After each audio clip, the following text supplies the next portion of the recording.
పేదవాడి పక్షాన నిలబడతాం, ప్రజా గొంతుకై నినదిస్తాం. వాయిస్ ఆఫ్ వాయిస్లెస్, తెలుగువారి మనస్సాక్షి సాక్షి టీవీ. సాక్షి టీవీ ప్రసారాల కోసం మీ స్థానిక కేబుల్ ఆపరేటర్ను వెంటనే సంప్రదించండి. ఇంగ్లాండ్తో రెండో టెస్టులో టీమిండియా విజయం దిశగా సాగుతోంది. బ్యాటర్ల అసమాన ప్రదర్శనకు బౌలర్ల సహకారం తోడవడంతో భారీ విజయంపై కన్నేసింది. గిల్ రికార్డు శతకానికి పంత్, జడేజా, రాహుల్ హాఫ్ సెంచరీలు జతవడంతో ఆతిథ్య జట్టు ముందు కొండంత లక్ష్యం నిలిచింది. ఆ జట్టు గెలవాలంటే మహాద్భుతం జరగాల్సిందే. ఇంగ్లాండ్తో రెండో టెస్టులో భారత క్రికెట్ జట్టు సంపూర్ణ ఆధిపత్యం కనబరుస్తూ విజయానికి చేరువైంది.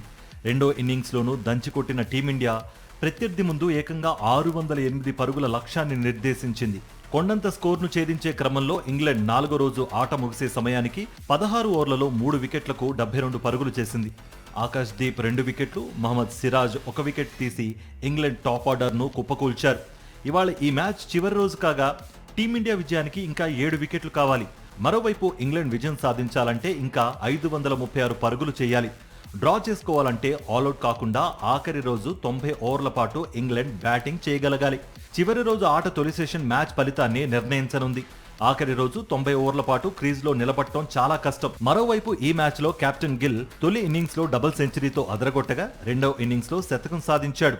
ఈ క్రమంలో మాజీలు సునీల్ గవాస్కర్, విరాట్ కోహ్లీ రికార్డులు బ్రేక్ చేశాడు. సునీల్ గవాస్కర్ తర్వాత ఒకే మ్యాచ్లో డబుల్ సెంచరీ చేసిన రెండో భారత బ్యాటర్గా రికార్డు సృష్టించాడు. ఓవరాల్గా ఈ ఘనత సాధించిన 9వ బ్యాటర్గా ఘనత వహించాడు. దీంతో పాటు సునీల్ గవాస్కర్ను అధిగమించి ఒకే మ్యాచ్లో అత్యధిక రన్స్ చేసిన భారత బ్యాటర్గా నిలిచాడు. ఇక ఇండియా కెప్టెన్గా తొలి సిరీస్లో అత్యధిక పరుగులు చేసిన వ్యక్తిగా కోహ్లీ పేరిట ఉన్న రికార్డును సైతం గిల్ అధిగమించాడు.